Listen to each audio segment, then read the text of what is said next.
The night she said it, everything felt normal. Too normal. That was the first sign something was wrong. It was a Thursday in late October, the kind of night where the air in Chicago carried that sharp chill that slipped through your jacket no matter how thick it was. The city lights shimmered against the glass of our apartment window, and from the 18th floor, everything looked distant, small, almost unreal. I was in the kitchen, stirring a pot of pasta that had been boiling too long. The steam fogged up my glasses, and I wiped them with the edge of my shirt, distracted. She was late. Again. Emma wasn't usually late, not like this. She used to text. She used to call. She used to tell me everything. Used to. The clock read 9:47 p.m. when I heard the soft click of the door unlocking. I didn't turn around right away. I just stood there, spoon in hand, listening. Her heels tapped against the hardwood floor, slow, deliberate, not rushed, not apologetic. Like she had nothing to explain. "Hey," she said. Her voice was light, casual, too casual. I turned. And there she was. Emma Carter. The woman I had spent 5 years loving. The woman I thought I knew. She looked perfect. Hair slightly tousled like she'd just stepped out of a photo shoot. Makeup still flawless. Lips slightly glossed. That black dress, the one she said she only wore for special occasions. But not for me. Not anymore. "You're late," I said, trying to keep my voice steady. She shrugged, slipping off her heels and tossing her purse onto the couch. "Yeah, I told you I had plans." Plans? That word again. She'd been using it a lot lately. "What kind of plans?" I asked, turning the stove off. She walked past me, heading straight to the fridge like this was just another night. "Just out," she said. Out. That was it. No details. No story. No effort. I watched her grab a bottle of water, twist the cap open, and take a slow sip. And for a moment, I didn't recognize her. Not because she looked different, but because she felt different. Distant. Cold. Like someone who had already left, but hadn't bothered to pack her things yet. "You didn't answer my texts," I said. She didn't even look at me. I was busy. Busy. Another word she'd been using a lot. I leaned against the counter, crossing my arms. "With what?" She sighed. That soft, irritated sigh that made it clear I was already asking too much. "Why are you making this a thing, Jake?" Because it was asterisk a thing. Because everything had been a thing lately. The late nights. The sudden girls' dinners that never included photos. The way she started taking her phone everywhere, even to the bathroom. The way she smiled at her screen, but not at me. "I'm just asking," I said quietly. She rolled her eyes. "God, you're acting weird." Weird. Right. Because asking your girlfriend where she's been all night is weird. Because noticing that she's changing is weird. Because feeling like you're losing someone without knowing why is weird. I nodded slowly. "Okay," I said. She softened just slightly. Not out of guilt. Out of impatience. "Look," she said, walking over to me, placing a hand on my chest like that would fix everything. "I had a date, okay?" My heart stopped. Not metaphorically. Not dramatically. Actually stopped. For a split second, everything inside me just froze. "What?" I said. She looked at me like she had just admitted to grabbing coffee. "I had a date," she repeated. No hesitation. No shame. No fear. Just truth. Raw. Blunt. Unapologetic. I stared at her. Waiting. Waiting for the punchline. Waiting for the "I'm kidding."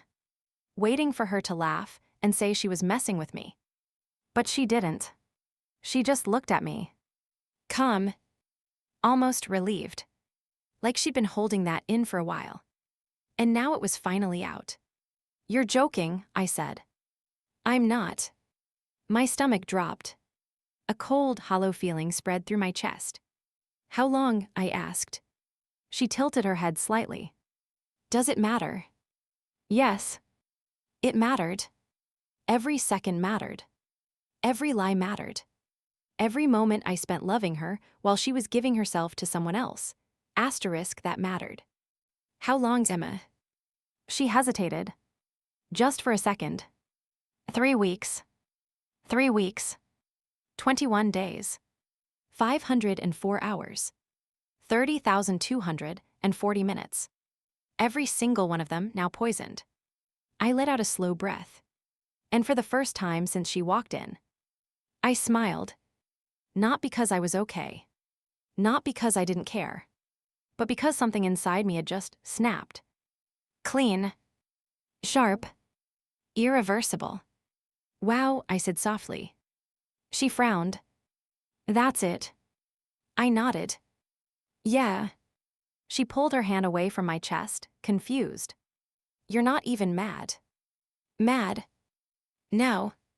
Mad was too small for this. Mad was what you felt when someone cut you off in traffic. What I felt right now was something else. Something colder. Something deeper. Something that didn't burn. It froze. I asked. She blinked. I mean, yeah, I just told you I went on a date with someone else. I nodded again, slowly. And what? I looked at her. Really looked at her. At the woman I had built my life around. At the woman who once cried in my arms and told me she'd never hurt me. At the woman who now stood in front of me like a stranger. And you expected me to what? I asked. Yell, beg, break down. Her silence was answer enough. That's exactly what she expected. Because that's what I would have done before. The old me. The version of me that still believed in us. But that version, he was gone. Buried somewhere between her late nights and unanswered texts. I thought you'd care, she said quietly. There it was. Not guilt. Not regret. Disappointment. She wasn't sorry she went on a date. She was sorry I didn't react the way she wanted. I let out a small laugh. I do care, Emma, I said. And I meant it. Just not the way she thought. She stepped closer, searching my face. Then why are you acting like this? I held her gaze. And that's when I said it. The one line. The line that would break her. Not immediately. Not loudly. But completely. I'm not acting, I said. A pause. A breath. And then, I'm just realizing he can have you. Silence. Heavy. Crushing. The kind of silence that presses against your ears until it hurts. Her expression shifted. Confusion. Then disbelief. Then something else. Something fragile. What? She whispered. I stepped back, creating space between us. Not physically. Emotionally. I mean it, I said calmly. If you're going on dates with other guys, then you're not mine anymore. Her lips parted slightly. But, no, I cut her off gently. You don't get to come home to me after that. You don't get both. Her eyes flickered. For the first time that night. She looked unsure. I didn't think you'd just give up, she said. Give up? That word hit differently. Because I hadn't given up. I had been holding on. Too tightly. For too long. I didn't give up, I said. You did. Her breath caught. And there it was. The crack. Small. But real. You're overreacting, she said quickly, almost defensively. It was just one date. One date, I repeated. She nodded. Yes, it didn't mean anything. I tilted my head. Then why did you go? She opened her mouth. Closed it. Opened it again. No answer. Because there wasn't one that didn't expose the truth. You wanted something else, I said quietly.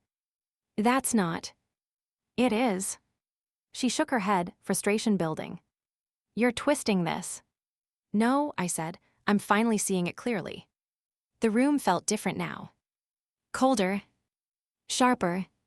Like the illusion we'd been living in had finally shattered. You're being cold, she said. Cold. Funny. Because just a few minutes ago, That's exactly what she was. I learned from you, I replied. That one landed. I saw it. The way her shoulders stiffened. The way her eyes softened just a fraction. The way her confidence started to slip. Jake, she said, her voice quieter now. But I was already walking past her. Back to the kitchen. Back to the life I was about to dismantle. What are you doing? She asked. I grabbed 2 plates. Poured the pasta. Set them on the counter. I made dinner, I said. You should eat. She stared at me like I was insane. You're acting like nothing happened. I looked at her. No, I said, I'm acting like everything just did. And that's when she realized. This wasn't a fight. This wasn't something we'd argue about and fix. This was the beginning of the end. And for the first time since she walked through that door, Emma Carter looked scared. But I wasn't done. Not even close. Because what she didn't know yet was that I had already suspected everything. For weeks. And I had been waiting. Waiting for her to say it. Waiting for her to choose. And now that she had, I was ready to show her exactly what that choice would cost. And she had no idea just how much it was going to hurt. Because the truth is, she thought she was in control. She thought she had options. She thought she could test the waters and still come back to me whenever she wanted. But she forgot one thing. I wasn't an option. And the moment she treated me like one. She lost me. Completely. Forever. And she was about to learn that the hard way. Very hard way.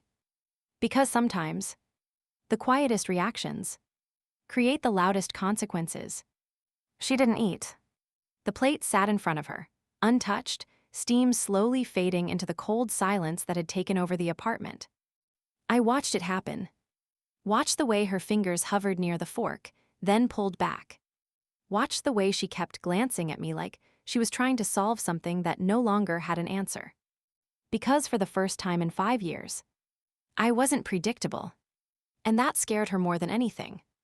You're really serious? She asked finally. Her voice was softer now. Careful. Like she was stepping around broken glass.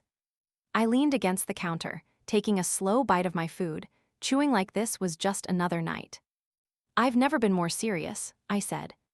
She let out a quiet laugh. But there was no humor in it. You're just going to end things like that. I swallowed, set my fork down, and looked at her. Like what? I asked, after you told me you went on a date with someone else. She shifted uncomfortably. It wasn't like that. There it was again. The minimizing. The rewriting. The softening of something sharp enough to cut straight through everything we had built. Then what was it like? I asked. She opened her mouth. Paused. And for the first time, she didn't have a version of the story ready. It was just dinner, she said weakly. People don't dress like that for just dinner, Emma. Her eyes flickered. I continued. They don't ignore their boyfriend all night for just dinner. She clenched her jaw. You're making it sound worse than it is. I shook my head slowly. No, I said, I'm seeing it exactly how it is. Silence. Heavy again. But this time, it wasn't empty. It was filled with something growing. Tension. Regret. Fear. You didn't even ask who it was, she said suddenly. I blinked once. Because she was right. I hadn't. And that bothered her. A lot. Does it matter? I asked calmly. Her expression tightened. Of course it matters. I shrugged slightly. It doesn't change anything. That hit her harder than anything else I had said. Because she expected curiosity. Jealousy. Possessiveness. Something. But I gave her nothing. And nothing was worse. It was Mark, she said. The name hung in the air. And for a split second, something inside me stirred. Not surprise. Not shock. Confirmation. Of course it was. Mark. Her coworker. The one she said I didn't need to worry about. The one she laughed a little too hard with at the office party. The one who always seemed to text at the wrong times. I nodded once. Okay. Her brows furrowed. That's it. That's it. She stared at me. Searching. Digging. Trying to find something, anything, that resembled the man she used to know. But he wasn't there anymore. You knew, she said quietly. It wasn't a question. It was a realization. I met her eyes. I had a feeling. Her face paled slightly. And you didn't say anything. I let out a slow breath. I was waiting. For what? For you to be honest. That one cut deep. I saw it. The way her shoulders dropped just a little. The way her confidence cracked another inch. I was going to tell you, she said quickly. I raised an eyebrow. When? She hesitated. I don't know, After how many dates? I interrupted. Her silence answered for her. And that silence was louder than any confession. I didn't sleep with him, she added quickly. There it was. The line. The one people use when they think it makes everything better. Like betrayal has levels that somehow make it acceptable. I nodded slowly. Congratulations. Her eyes widened. Why are you being like this? Because I finally saw you. That's why. But I didn't say that. Instead, I pushed my plate aside and stood up straight. Because I'm done pretending this is okay. It's not that serious, Jake. I laughed. Actually laughed this time. A short, hollow sound. You went on a date with another man, I said, while you're in a relationship with me. She crossed her arms, defensive now. You've been distant too. That caught me off guard. Not because it was true, but because of how quickly she reached for it. You're blaming me, I asked. I'm saying it's not just me, she shot back. You've been cold, you've been distracted, you barely talk to me anymore. I tilted my head. Funny, I said, I thought that started when you did. Her lips pressed into a thin line. That's not fair. Neither is cheating. I didn't cheat. I stepped closer. Not aggressively. Not angrily. Just enough to make sure she heard me clearly. You emotionally checked out weeks ago, I said quietly. Then you went on a date with someone else. Her breathing shifted. Shallow. Uneven. That's cheating, Emma. She shook her head. No, it's not, it's just. What? I asked. Confusing. Complicated. An accident. She didn't answer. Because none of those words fit. And she knew it. I didn't plan for this to happen, she whispered. I nodded. Most people don't. Silence again. But now it felt different. Now it felt like something was collapsing. Slowly. I could see it in her eyes. The realization. The weight of what she had done. Not because she felt guilty for hurting me, but because she was starting to understand. She might actually lose me. And that thought terrified her. Are you really just going to walk away? She asked. Her voice cracked slightly. There it was. The first real emotion of the night. I looked at her for a long moment. 5 years. 5 years of memories. 5 years of love. 5 years of believing she was my future. All standing in front of me. And falling apart in real time. I'm not walking away, I said quietly. Her eyes lit up for a split second. Hope. Fragile. Desperate. But then, I'm choosing myself. And just like that, it shattered. Her face fell. Like the ground had disappeared beneath her. You're choosing yourself over us. I held her gaze. There is no us if I'm the only one in it. That line. That was the one. The one that hit deeper than anything else. Because it was true. Painfully true. I'm still here, she said weakly. No, I replied, you're just not gone yet. Her breath hitched. And this time, she didn't have a comeback. Didn't have an excuse. Didn't have a defense. She just stood there. Breaking. Slowly. I didn't think it would go this far, she whispered. I nodded. That's the problem. You thought you could have both. Her eyes filled slightly. Not with tears yet. But close. I made a mistake, she said. I looked at her. Really looked at her. And for a moment, I almost believed her. Almost. But then I remembered the late nights. The lies. The distance. The way she said, I had a date like it was nothing. And just like that feeling disappeared. A mistake is forgetting to text back, I said. This, I gestured between us. This is a choice. Her lips trembled. I can fix this. I shook my head. No, I said softly, you can't. Why not? Because you already broke it. Silence. And then, the first tear fell. She wiped it away quickly, like she didn't want me to see. But I did. Of course I did. And the thing is, it didn't change anything. Because those tears, they weren't for me. They were for her. For what she was losing. For the control slipping out of her hands. Please, she said, her voice barely above a whisper. And that word used to mean everything to me. But now it felt empty. Like an echo from a life that didn't exist anymore. I'm not asking you to forgive me, she continued. Then what are you asking? I said. She hesitated. And then, don't leave. I closed my eyes for a brief moment. Not because I was considering it, but because I needed to process how we got here. How someone who once promised forever was now begging me to stay after choosing someone else. You already left, Emma, I said quietly. I'm just catching up. That broke her. Not loudly. Not dramatically. But completely. Her shoulders dropped. Her posture collapsed.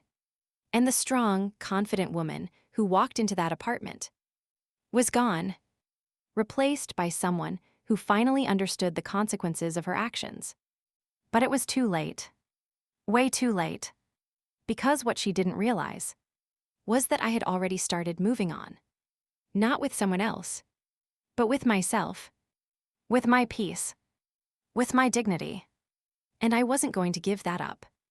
Just because she suddenly realized my worth. Where are you going? She asked as I grabbed my jacket. I paused at the door. Not turning around. Out, I said. The same word she used earlier. The same emptiness. The same finality. Jake. I opened the door. And for the first time in a long time, I felt something I hadn't felt in weeks. Clarity. I hope he was worth it, I said. And then I walked out, leaving her standing there. Alone. With the silence she created. And the consequences she never saw coming. But this wasn't the end. Not even close. Because what she didn't know yet was that walking away was just the beginning. And what came next would hit her even harder. Because sometimes, losing someone quietly is far more painful than any argument could ever be. The city felt different that night. Not colder. Not louder. Just clearer. Chicago stretched out in front of me like it had been waiting for this exact moment. The neon reflections, the distant hum of traffic, the sharp wind cutting through the streets, it all felt real again. For weeks, maybe months, I had been living in a fog. A quiet, suffocating kind of denial. But not anymore. I walked without a destination. No plan. No direction. Just movement. Because standing still meant thinking. And thinking meant remembering. Her laugh. Her voice. The way she used to look at me like I was the only man in the room. And now I knew that look wasn't mine anymore. If it ever truly was. I stopped at a corner, hands in my jacket pockets, staring at the red light as cars rushed past. And for the first time since everything happened, I asked myself a question I had been avoiding. Why didn't this break me? Because it should have. 5 years. 5 years isn't something you just walk away from. It's not something you shrug off with a calm voice and steady hands. It should have destroyed me. But it didn't. And the answer hit me harder than anything else that night. Because I had already been grieving her while she was still in my life. Every late night, every cold response, every moment she chose her phone over me. I had been losing her slowly, piece by piece. So when she finally said it, I had a date, it didn't shatter me. It confirmed what I already knew. And somehow, that made it easier. Not painless, but easier. I exhaled slowly, watching my breath fade into the cold air. Then my phone buzzed.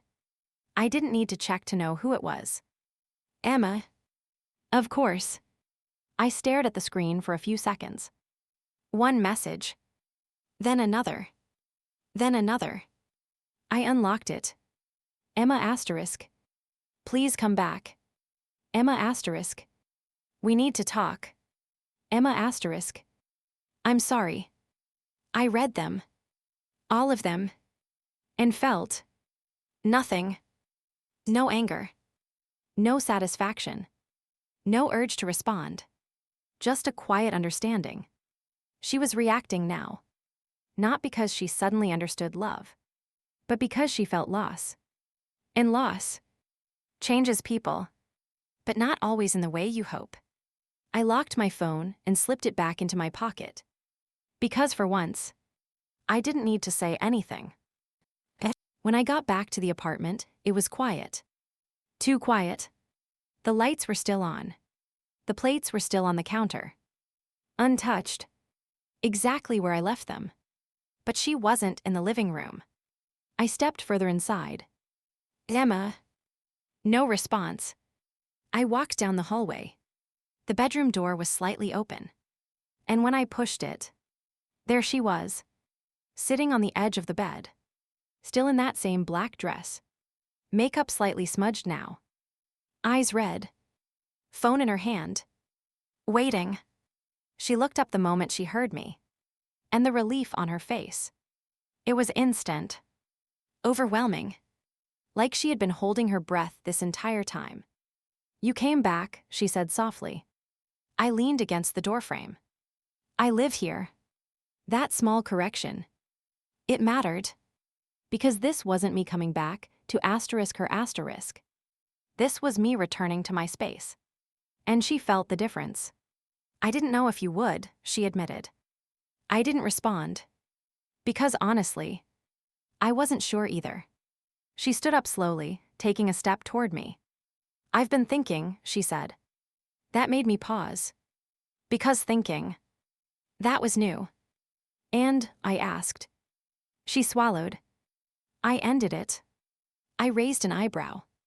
With Mark. Of course. There it was. The grand gesture. The attempt to undo what couldn't be undone. When, I asked. After you left. I nodded slowly. And then. Why? That question caught her off guard. Because I don't want him, she said quickly. I want you. I held her gaze. No, I said calmly. You want the version of me that stayed. Her expression faltered. That's not true. It is. I stepped into the room, closing the door behind me. You didn't choose me tonight, I continued. You chose him. That was a mistake. And now that you're losing me, I cut in, you're trying to fix it. Her eyes filled again. I am asterisk fixing it. I shook my head. No, Emma. You're reacting. That word hit her like a slap. Because it was accurate. Painfully accurate. I chose you for 5 years, I said. Every day. Even when it got hard. Even when things felt off. I stayed. My voice wasn't loud. It didn't need to be. Because every word carried weight. And the moment you had a choice, you picked someone else. Her tears started falling again. This time, she didn't try to hide them. I didn't realize what I had, she whispered. And there it was. The classic line. The one people say when it's already too late. I looked at her. And for a brief second, I saw the girl I fell in love with. The one who used to hold my hand like it meant something. The one who used to look at me like I was home. But that version of her, she was gone, and no amount of tears could bring her back. You did realize, I said quietly. You just thought I'd always be here. That broke her more than anything else.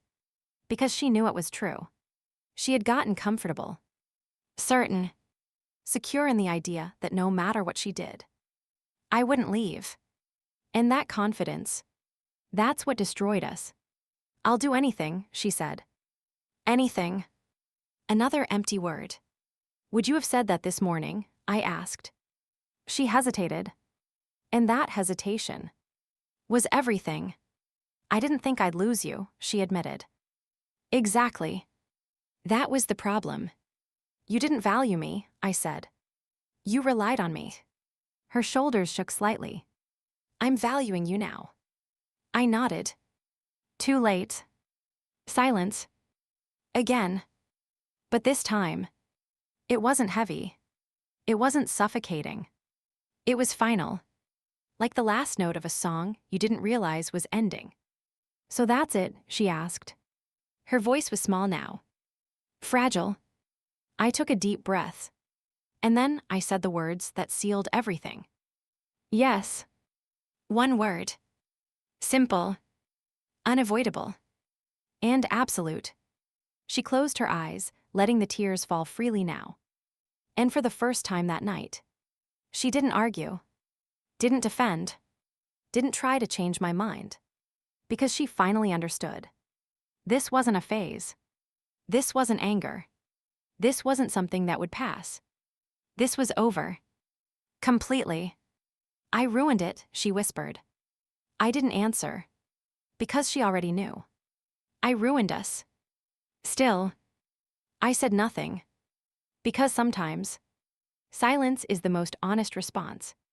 She sat back down on the bed, staring at the floor. And I walked past her. To the closet. I grabbed a duffel bag. Started packing. Not in a rush.